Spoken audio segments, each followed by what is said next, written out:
आउ 2 दिन रे पवित्र रथयात्रा एवं पवित्र रथयात्रा आम बर्तमान अच्छु कटक कटक प्रसिद्ध दोलमुंडई रथयात्रा जो कह जाए देखिपे सीधा सड़क आम बर्तमान अच्छु दोलमुंडे जोटा कि हूँ दर्पदोलन तालध्वज और नंदीघोष पाखापाखि 90% सरीगले तार रंग काम भी पाखापाखि हो गले देखिपे अश्व भी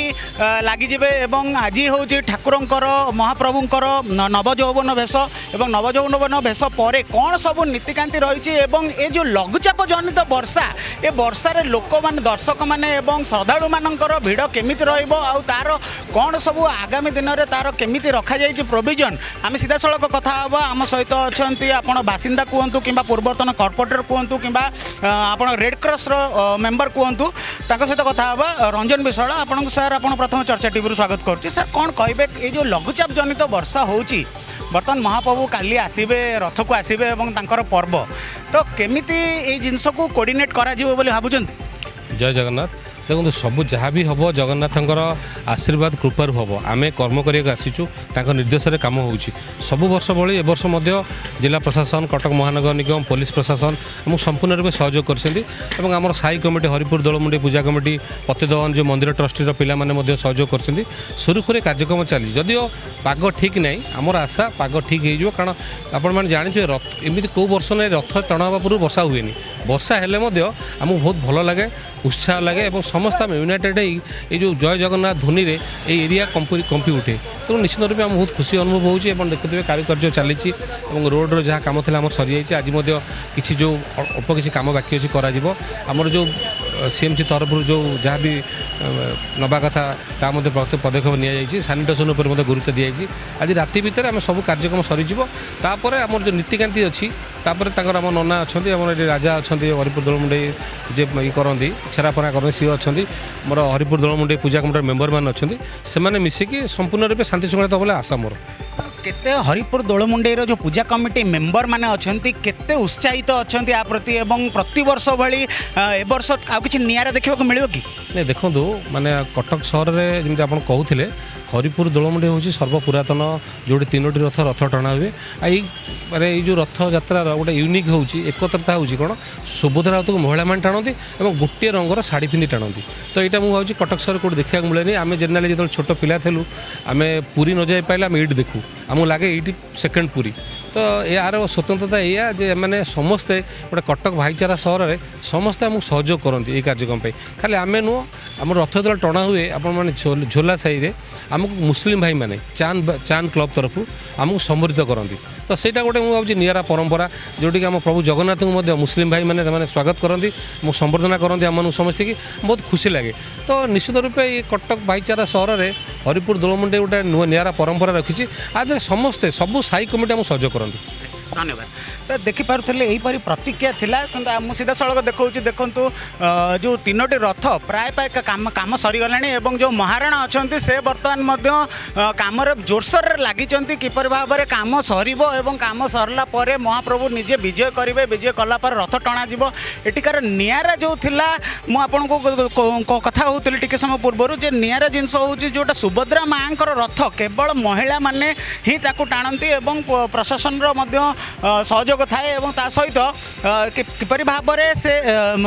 महिला माने एक धाड़ी रे एक शाढ़ी पिंधिकी टाणती करती आम गहणर वर्तमान आम चेष्टा करूँ देखापी जे आम गहणर वर्तमान अच्छा जे राजा अच्छा दोलमुंडेर राजा जे कि छेरा पहरा करती सहित आम कथा हाँ प्रतिक्रिया ना आगे सर आपको प्रथम चर्चा टीम स्वागत करुच्ची धन्यवाद आज्ञा सर कौन कहे जो आपंकर नीतिकांतिर छेरा पहरार समय केते बेले रही आज्ञा आमर एमती देखिले सकाल जहाँ जगन्नाथ रीतिकांति होची सबुठु बेसी ताकर मंगल आरती नहीं कि द्वार फिटाठू मंगल आरती मैलम लगा समस्त कार्य हम जमती यथा आमर 11टा बेलू पाखापाखि आमर पहंडी कार्य आरंभ हो पहंडी कार्य होगी पाखापाखि आमर 3 रथरे 3 ठाकुर प्लस चतुर्धा मूर्ति बसला मु आसबि 2टा बेलू छेड़ा पहरा करने दिन 2टा बेलू हाँ तेणु तापर आमर पाखापाखि 3टा ରୁ 3ଟା 15 आम रखीचु समय रथ टणा ସେଥିରେ କ'ଣ 15-20 ମିନିଟ୍ ଏପଟ ସେପଟ ହେଇପାରେ, ଯାହା ତାଙ୍କ ନିର୍ଦ୍ଦେଶନା ଠାକୁରଙ୍କ ନିର୍ଦ୍ଦେଶନାରେ ଚାଲିବ। କମିଟିର ମେମ୍ବର ମାନେ ଯେଉଁ ଯୋଗ ଦେଉଛନ୍ତି କେମିତି ସୁରୁଖୁରୁ ହେବ ଏବଂ ଏଇ ଯେଉଁ ବର୍ଷା ହେଉଛି ଏ ବର୍ଷାରେ ଶ୍ରଦ୍ଧାଳୁଙ୍କର କେମିତି କ'ଣ ମନୋଭାବ ରହିବ ବୋଲି ଭାବୁଛନ୍ତି? ଆଜ୍ଞା, ମୋର ଯେଉଁ ପୂଜା କମିଟି ହରିପୁର ଦୋଳମୁଣ୍ଡେଇ ଆଉ ମୋ ଗ୍ରାମବାସୀ ସମସ୍ତେ ମୋ ସାଙ୍ଗରେ, ମୋର ପିଲା, ମୋର ଭାଇ, ମୋର ଗୁରୁଜନ ସମସ୍ତେ ମୋର ଏକକାର ହେଇକିନା ଏ କାମ କରନ୍ତି। କାରଣ ସମସ୍ତଙ୍କର କାନ୍ଧ ନ ବସିଲେ ଏତେ ବଡ଼ ଯାତ୍ରା ସମ୍ଭବତା ନୁହେଁ। ତେଣୁ ତା ସାଙ୍ଗରେ ବି ଆମର ଜିଲ୍ଲା ପ୍ରଶାସନ, ପୋଲିସ ଆଉ ଆପଣଙ୍କର ପୋଲିସ ପ୍ରଶାସନ, ଆପଣଙ୍କର ମିଡ଼ିଆ ପ୍ଲସ୍ ଆପଣଙ୍କର ଯେତେ ପ୍ରକାର ମିଡ଼ିଆ ମାନେ ଇଲେକ୍ଟ୍ରୋନିକ୍ ମିଡ଼ିଆ ସହ ପ୍ଲସ୍ ଆପଣଙ୍କର ପ୍ରିଣ୍ଟ ମିଡ଼ିଆ ସମସ୍ତେ ଏଥିରେ ବହୁତ ସହଯୋଗ କରୁଛନ୍ତି। ବିଶେଷ କରି ପୋଲିସ ବନ୍ଧୁମାନଙ୍କୁ ମୁଁ ଭୁଲି ପାରୁନି, କାରଣ ସେମାନେ ପୁରା ତଥ୍ୟଟାକୁ କଣ୍ଟ୍ରୋଲ କରି ନିଅନ୍ତି। ଆମର ସବୁଠୁ ଏଇଟା ଗୋଟେ ଆନନ୍ଦର କଥା, ଦୀର୍ଘ 18 ବର୍ଷ ହେଲାଣି ଆମର ଏଠି ସୁଭଦ୍ରାଙ୍କ ରଥକୁ ମାଆ ମାନେ ଆମର ଟାଣନ୍ତି।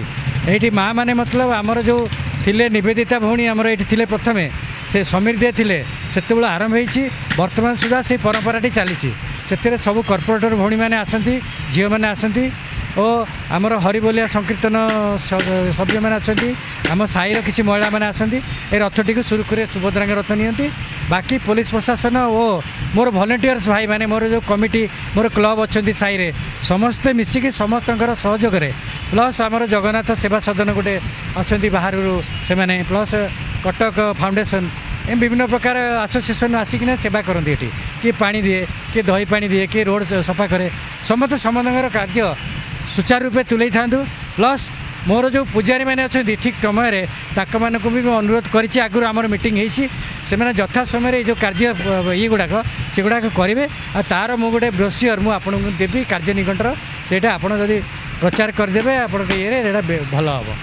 ନିଶ୍ଚିତ ଭାବରେ ଆପଣ ଦେଖୁଥିବେ ସମସ୍ତଙ୍କ ସମନ୍ୱୟରେ ସମସ୍ତଙ୍କର ସାହାଯ୍ୟରେ ଏହି ପ୍ରକାର ରଥଯାତ୍ରା ହେଉଛି ଏବଂ ଏ ମହାରଣାଙ୍କର ଦେଖନ୍ତୁ କାମ ମଧ୍ୟ ବର୍ତ୍ତମାନ ଚାଲିଛି। ଆଉ ଅଳ୍ପ 2 ଦିନ ଭିତରେ ବ୍ୟବଧାନ ଭିତରେ ରଥଯାତ୍ରା ଦିଅଁ ଆସିବେ ଏବଂ ସମସ୍ତଙ୍କୁ ଆଶୀର୍ବାଦ କରିବେ। ଆମ ଗହଣରେ ଅଛନ୍ତି ବର୍ତ୍ତମାନ ଅଛନ୍ତି ପୂଜକ ଅଛନ୍ତି, ଯେ ପୁରୋହିତ ପଣ୍ଡିତ ଅଛନ୍ତି, ଆମେ ତାଙ୍କଠୁ ନୀତିକାନ୍ତି ବିଷୟରେ ପଚାରି ବୁଝିବା। ଯେ ଆଜ୍ଞା ନନା, ଆପଣଙ୍କୁ ପ୍ରଥମେ ଚର୍ଚ୍ଚା ଟିମ୍ରୁ ସ୍ୱାଗତ କରୁଛି। କ'ଣ କହିବେ, କେବେ କ'ଣ କେଉଁ ସମୟରେ ରଥଯାତ୍ରା ଠାକୁର କେତେବେଳେ ବାହାରିବେ ଏବଂ ପଣ୍ଡି ହେବେ, ତାପରେ ବିଜେ କରିବେ, ରଥ ବିଜେ କରିବେ, ତାପରେ ରଥ ଗଡ଼ିବ, ଏସବୁ ଜିନିଷର କ'ଣ କେମିତି ପ୍ରାବଧାନ ଅଛି? ଜୟ ଜଗନ୍ନାଥ, ଜୟ ଜଗନ୍ନାଥ। ଆମର ନୀତି ନିଘଣ୍ଟ ସବୁ ଠିକ୍ ଅନୁସାରେ ଆମର ଜଗନ୍ନାଥଙ୍କ ପତ୍ରିକା ଛପା ହେଇଛି, ସେହି ହିସାବ ନୀତି ନିଘଣ୍ଟ ହେବ। ଭୋର 4ଟାରେ ମଙ୍ଗଳ ଆଳତି ହେବ ଶ୍ରୀଗୁଣ୍ଡିଚା ଦିନ, ତାପରେ ଗୋପାଳ ବଲ୍ଲଭ ପୂଜା ହେବ, ମଇଲମ ହେବ, ଅବକାଶ ହେବ 5:30ରେ, ସମସ୍ତଙ୍କ ଦର୍ଶନ ପାଇଁ କିଛି ସମୟ ଖୋଲାଯିବ। ତାପରେ ତା'ର ପୂର୍ବ ରାତିରେ, କାଲି ରାତିରେ ବୁଧବାର ଦିନ ସେନାପଟା ଲାଗି ହେବ। ଯେହେତୁ ଚତୁର୍ଦଶୀ କ୍ଷୟ ଯାଉଥିବାରୁ ଏ ବର୍ଷ କାମ ସହଳ ହେବ। ଦ୍ୱିତୀୟା খুব কম সময় অছি শ্রীগুଣ୍ଡିচা দিন 8:54 ଯାଏ ଦ୍ୱିତୀୟା ଥିବାରୁ କାମ ଜଲ୍ଦି ହେବାର ଆମର ପ୍ରବଚନ ହୋଇଛି ପୁରୀ ହିସାବରେ। ତେଣୁ ଠାକୁରଙ୍କର ପ୍ରଥମ ହେଉଛି 4:30ରେ ମଙ୍ଗଳ ଆଳତି, ଭୋର 5ଟାରେ ମଇଲମ, 5:30ରେ ଅବକାଶ, 6ଟା ବେଳେ ସକାଳ ଗୋପାଳ ବଲ୍ଲଭ ଧୂପ ହୋଇ ମନ୍ଦିର ସର୍ବସାଧାରଣ ଘଣ୍ଟାଏ ଭିତରେ ଦର୍ଶନ କରିବେ ଯେତିକି ଭକ୍ତ ଥିବେ ଶ୍ରଦ୍ଧାଳୁ। ତାପରେ ଆମର କାନିକା ଧୂପ ହୁଏ, ଗୋଟେ କାନିକା ଧୂପ ହୋଇ ମା' ବିମଳାଙ୍କ ପାଖକୁ ଆଜ୍ଞାମାଳ ବିଜେ କରିବେ। ଆଜ୍ଞାମାଳ ବିଜା କଲା ପରେ ଆମ ରଥର ନୀତିକାନ୍ତି ଚାଲିବ। ଆଉ ରଥର ନୀତିକାନ୍ତି, ରଥ ପ୍ରତିଷ୍ଠା ହେବ, ରଥ ହୋମ ହେବ, ତାପରେ ରଥକୁ ଆଜ୍ଞାମାଳ ବିଜେ ହେବେ। ତାପରେ ଫେର ଧୂପ ହେବ, ଆମର ଯେଉଁ ସକାଳର ଯେଉଁ ଖରାବେଳ ଧୂପ ହୁଏ ଠାକୁରଙ୍କର ଅନ୍ନ ଫନ୍ନ କ୍ଷୀରି ଯାହା ଠାକୁର ଜ୍ୱର ଅସୁସ୍ଥ ଥିବେ ଯାହା ଭୋଗ ସବୁ ଲାଗିବ, ଭୋଗ ଠାକୁରଙ୍କୁ ସବୁ ଭୁଆ ଭୋଗ ଲାଗିଗଲା ସାରିଲା ପରେ ତାପରେ କ'ଣ କରାଯିବ ନା ଆମର ଯେଉଁ ସବୁ ଠାକୁରଙ୍କର ମାର୍ଜନା ଥିବ, ଭୋଗ ଲାଗିଲା ସାରିଲା ପରେ ଧୁଆ ଧୁଇ ପୋଛାପୋଛି ସରିଲା ପରେ ସବୁ ଆମର ବ୍ୟବସ୍ଥା ହେଇଛି। ସବୁ ମଣ୍ଟୁଆ ଭାଇମାନେ ଆସିଛନ୍ତି, ସଂକୀର୍ତ୍ତନ ଭାଇମାନେ, ସେମାନେ ସବୁ ଖାଆ ପିଆ କରିସାରିଲା ପରେ 12:30ରେ ଆମର ପହଣ୍ଡି ଆରମ୍ଭ ହେବ ବୋଲି ଧାର୍ଯ୍ୟ କରାଯାଇଛି। ଠାକୁରଙ୍କ ଇଚ୍ଛା 12:30ରେ ଆମକୁ ନୀତି ନିର୍ଦ୍ଦେଶ ହେଇଛି, ତା'ର 5-10 ମିନିଟ୍ ଏପଟ ସେପଟ ହେଇପାରେ। 12:30ରେ ଆମର ସୁଦର୍ଶନଙ୍କ ମହାପ୍ରଭୁଙ୍କ ପହଣ୍ଡି ବିଜେ ରଥକୁ ହେବ। ତାପରେ ଚାଲିଲା ଗୋଟେ 12:30ରୁ ଆରମ୍ଭ ହେଇକି ମିନିମମ୍ 1.5 ଘଣ୍ଟା ଭିତରେ ପହଣ୍ଡି ସରିବ।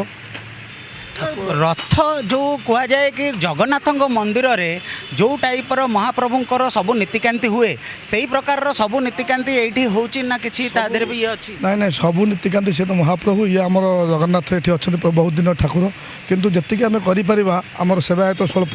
ନେଇକିରି 80 ଭାଗ ଆମେ କରୁଛୁ ଆଜ୍ଞା। ଆଉ କ'ଣ ପୁରୀ ଭଳିଆ ଆମେ କରିପାରିବୁ କି? ତେଣୁକରି ଆମର ଯେତେ ଚେଷ୍ଟା ପାରୁଛୁ ସେହିପରି ଆମ ରଥ ସେଇ ହିସାବରେ ନିର୍ମାଣ ହେଇଛି ସବୁ ସେଇ ହିସାବରେ ନୀତିକାନ୍ତି ପ୍ରାୟ 80-90 ଭାଗ ଆମେ କରୁଛୁ ଆଜ୍ଞା ଆଜ୍ଞା ଧନ୍ୟବାଦ। ତ ଦେଖିପାରୁଥିଲେ ଏହି ପ୍ରକାର ପ୍ରତିକ୍ରିୟା ଥିଲା ନନାଙ୍କ ପୁରୋହିତଙ୍କର ଯେ ଆଉ ଅଳ୍ପ ଦିନ 2 ଦିନ ବ୍ୟବଧାନରେ ରଥଯାତ୍ରା ଆସୁଛି। ମହାପ୍ରଭୁ ନିଜେ ଆସିବେ, ବାହାରକୁ ଆସିବେ, ନିଜର ରତ୍ନସିଂହାସନ ଛାଡ଼ି ରଥରେ ବିଜୟ ହେବେ ଏବଂ ଶ୍ରଦ୍ଧାଳୁମାନଙ୍କ ଉପରେ ଆଶୀର୍ବାଦର ଆଶିଷ ଢାଳି ଦେବେ। ସିଧାସଳଖ ମୁଁ ଆପଣଙ୍କୁ ଦେଖାଉଥିଲି କଟକରୁ ଭିଡ଼ିଓ ଜର୍ଣ୍ଣାଲିଷ୍ଟ ଲକ୍ଷ୍ମୀଧର ସାହୁଙ୍କ ସହିତ ରିପୋର୍ଟର ସୌମ୍ୟରଞ୍ଜନ ଦାସ, ଚର୍ଚ୍ଚା ନ୍ୟୁଜ୍।